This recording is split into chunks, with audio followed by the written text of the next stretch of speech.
Let's get back to Congressman Chip Roy, Republican from the great state of Texas. The audio has been restored.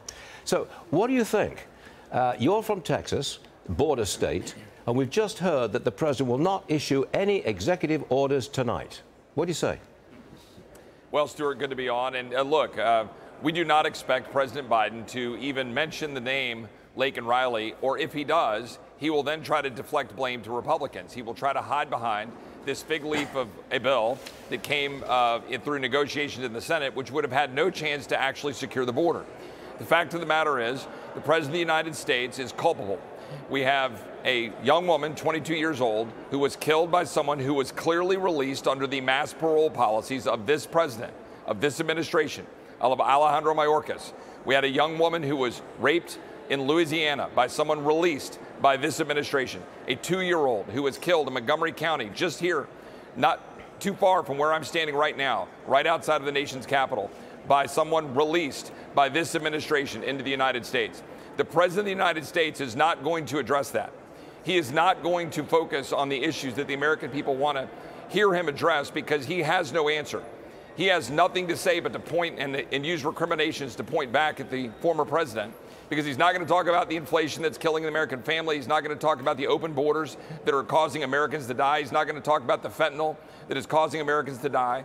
He's going to try to cast blame and aspersions to Republicans. But Republicans have passed legislation to secure the border. It is Democrats who refuse to do it. And I'm not going to let them hide behind it. And by the way, the reporter that was introducing this segment said that, oh, they passed a bill that would have fixed some things or made some improvements.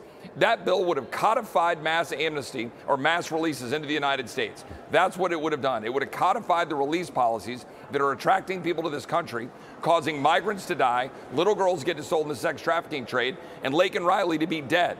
2 weeks ago today, she was alive and well. Today, she is dead because of Joe Biden. That's the truth. Congressman, I'm getting some advice for Republicans from some of our viewers. They're saying, don't heckle. Be absolutely dead quiet tonight. Don't do anything. Don't interrupt. Leave the interruptions to the pro-Hamas demonstrators who will be in the chamber tonight as guests of Democrats. What do you say to that? Well, what I'd say is I think the President of the United States that's going to be standing there tonight at the lectern, there in the House of Representatives, the same spot where Franklin Delano Roosevelt stood up and described the day of infamy, and that this nation's resolve to go beat Imperial Japan, the same place where we've had leaders, whether it's John Kennedy or Ronald Reagan, standing up there. You're going to see an empty shell of a man who is standing up there and is, frankly, someone that the world is going to look at and see should not be in the Oval Office. That's what you're going to see tonight, and I think that is what is going to shine through tonight. Not any of the noise coming from what's happening in the House chamber, but that we've got an empty shell of a man sitting in the White House who is standing up there in front of the United States House, Senate, Supreme Court, and executive branch. You had previously backed Ron DeSantis for president, and you have been critical of Donald Trump. But are you going to back Trump now that he is the candidate? Of course. I said that all along. I said it when I was out campaigning for Ron DeSantis. Primaries are good. I said I would support the Republican nominee. Donald Trump stood up to defend the border of the United States. Donald Trump loves this country. He's an American success story.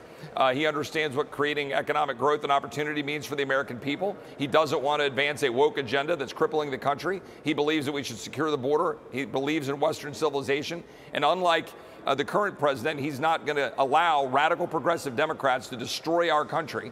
He will stand up and fight for the hardworking Americans. By the way, that's what he rode into this town to do in 2016. When he came in to drain the swamp, when he came in to build the wall, we need to have a Congress that will actually stand up alongside him and fight. And you know what that means? Don't send empty bills over to the Senate and then walk away. Let's actually do our job now. Let's do our job to set the stage, hold spending in check. Let's actually not fund a DHS that's at war with the American people. Let's actually do our job rather than handing a blank check to an administration that's crippling the American people. Donald Trump, I think, will come in, and he's the leadership we need to kick this Congress in the butt to do its job. I think we're in no doubt as to whom you support. Chip Roy, thanks for being with us, Congressman. Always appreciate it, you know. See you again soon. Thanks, Stuart. Yes, sir.